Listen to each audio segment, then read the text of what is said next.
Terima kasih Bu Enda untuk undangannya. Nama saya Muhammad Tendriola, orang biasa manggil Tendri. Saya lahir di Islamabad, Pakistan, karena orang tua saya adalah diplomat. Saya lahir di situ, kebetulan orang tua ditempatkan di situ.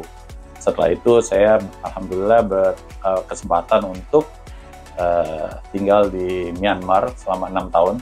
Burma waktu itu, sekarang dulu adalah Myanmar. Kemudian bapak saya pensiun.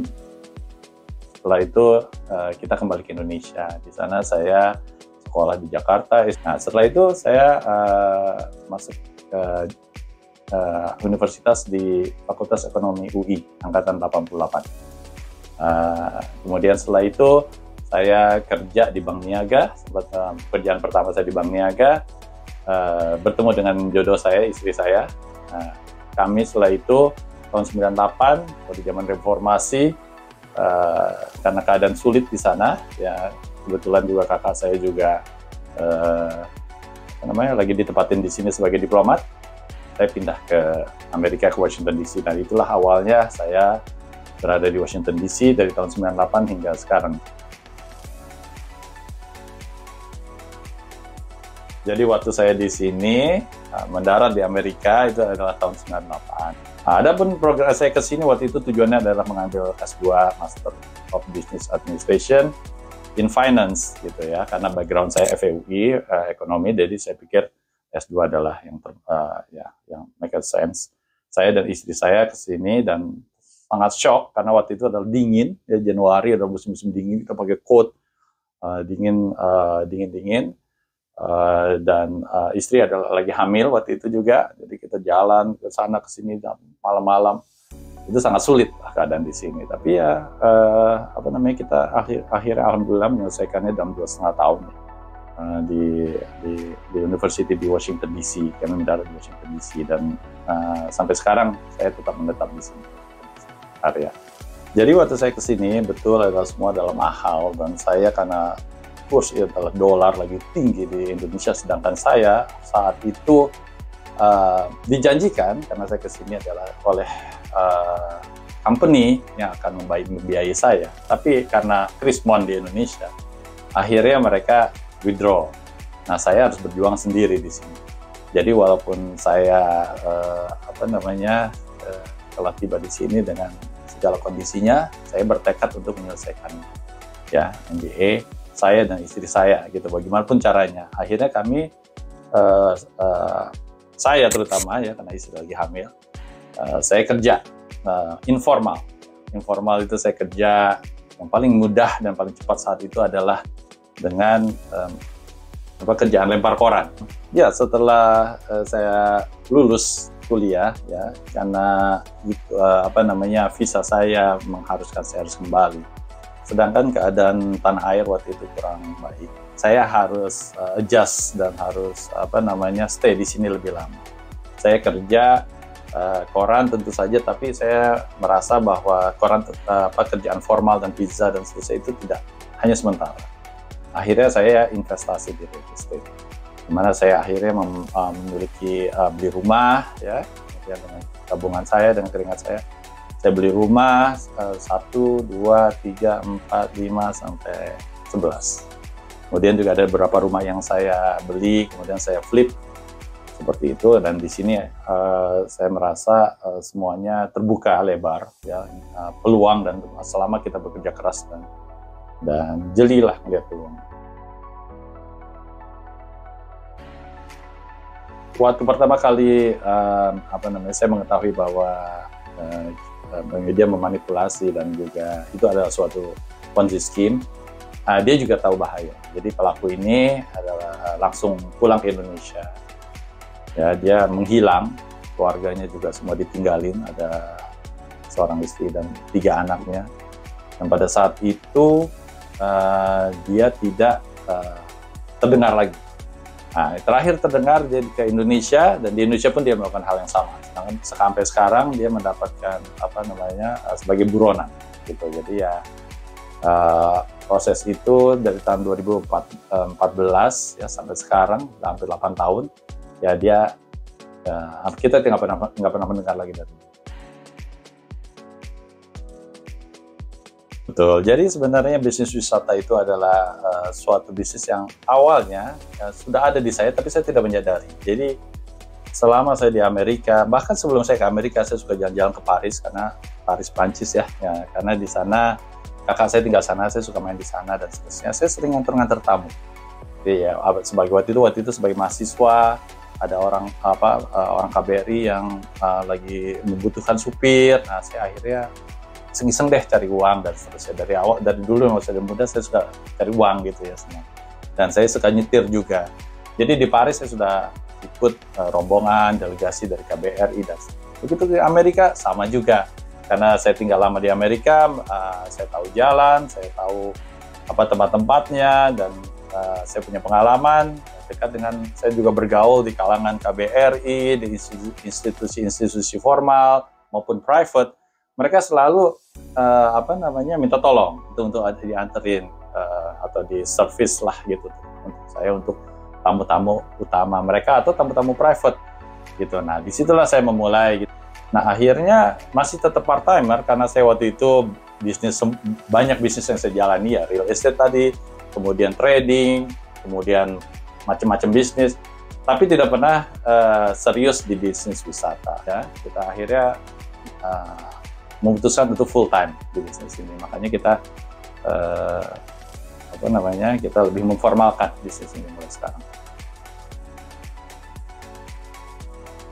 Kalau dibanding dengan service di sini, ya tentunya karena target kita ya adalah orang Indonesia ya. Jadi orang Indonesia tentunya bahasa ya itu aja sudah suatu kelebihan. Jadi kita customize ya dengan keadaan dan juga dengan customer kita yang dari Indonesia. Jadi masih kita lebih mengerti tentang keadaan Indonesia dengan culture Indonesia dan kondisi Indonesia. Itu kalau mereka memakai provider dari sini, mereka akan kewalahan dan mungkin nggak akan mendapat apa yang mereka suka. Itu adalah salah satu dari kelebihan kami, saya rasa. Ini visa kita tidak bisa membantu ya, karena kita menerima selama ini karena kita menerima orang yang sudah di sini. Tapi kedepannya kita berpikir untuk memfasilitasi itu semua. Ya, jadi sekarang ya untuk tahap ini service kami adalah sejak di Amerika kita pick up di airport. Setelah itu kalau memang sebelumnya mereka butuh bantuan reservasi hotel, kita bisa melakukan. Kita bisa pick up, kita bisa meng-include ya, banyak orang Indonesia yang bilang sama saya, oh yang penting di mana aja deh Pak, silahkan.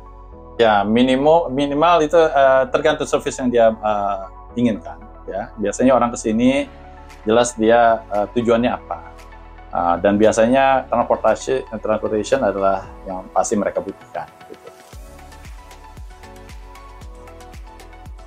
Tidak banyak ya, tentu ada dukanya, tapi lebih banyak sukanya yang selama ini ya, karena pertama ya kita berkenalan dengan orang-orang Indonesia ya, dengan yang dan bahkan orang-orang yang mungkin kalau saya di Indonesia mungkin sulit untuk berjumpa dengan dia, tapi di sini sukanya kita mengenal lebih jauh dengan dia, bukan saja kita bertemu, tapi kita bersama-sama ya bertukar pikiran ya. Kita selama perjalanan diskusi agama langsung ya, personalize dengan problem saya gitu, tentang itu beda dengan kalau kita berjumpa di suatu forum barangkali gitu, kita punya waktu kesempatan untuk bisa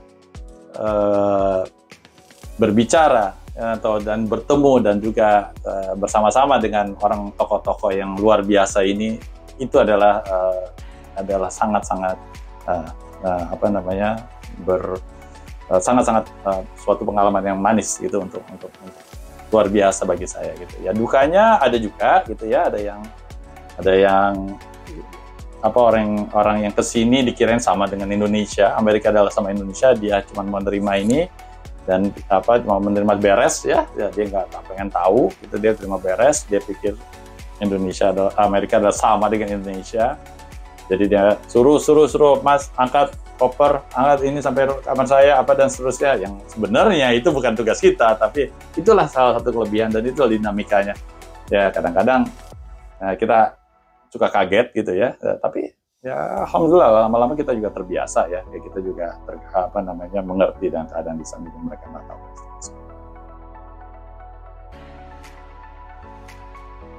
Orang Amerika sangat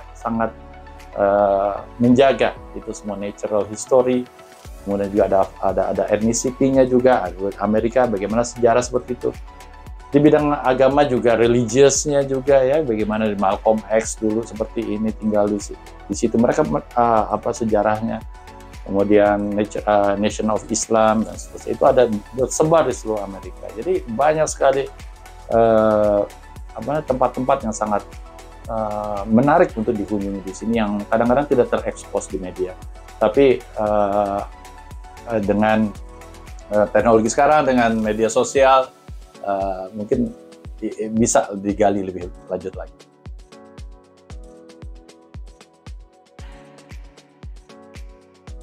Kalau untuk untuk di Amerika, bisnis Amerika adalah sebenarnya, kalau mereka bilang land of dream, itu betul.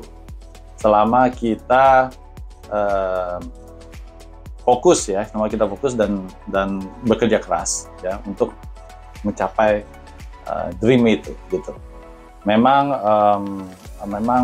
banyak tantangan di Amerika, terutama kita ya sebagai imigran ya yang datang ke sini, terutama kalau sudah menyangkut mengenai bahasa, mengenai hal-hal yang kita memang sulit untuk berkompetisi dengan orang sini. Tapi selama kita punya business plan, kita sangat kuat, strong, kita juga punya determinasi, nggak gampang menyerah, dan juga dengan strategi yang benar, banyak mendengar dari orang lain, ya, terutama untuk orang-orang yang sudah sukses atau orang-orang yang di bidang yang memang profesional di bidang. Saya rasa itu semua bukan hal yang mustahil, gitu. Banyak community kita, orang-orang tokoh-tokoh kita di Indonesia yang kemari ke sini kemudian sukses membangun bisnisnya. Jadi saya cuma bisa nasihatkan kalau memang ke sini ya prepare ya memang, tapi tidak juga seperti Rossi ya yang sangat mudah untuk orang ke sini kemudian semuanya bisa didapat, tidak seperti itu.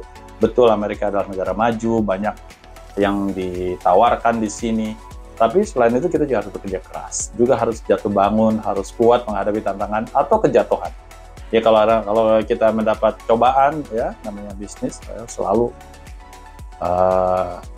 ada tantangannya, challenge-nya itu pasti ada, gitu. Dan jalan itu tidak selalu mulus, ya. Tapi kalau selama kita kuat, ya kita ambil pelajarannya dan move on, itu semuanya bisa sangat mungkin terjadi.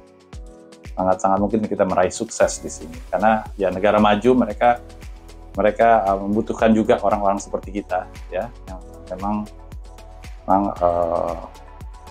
pada dasarnya kerja keras dan juga bersemangat untuk meraih kesuksesan.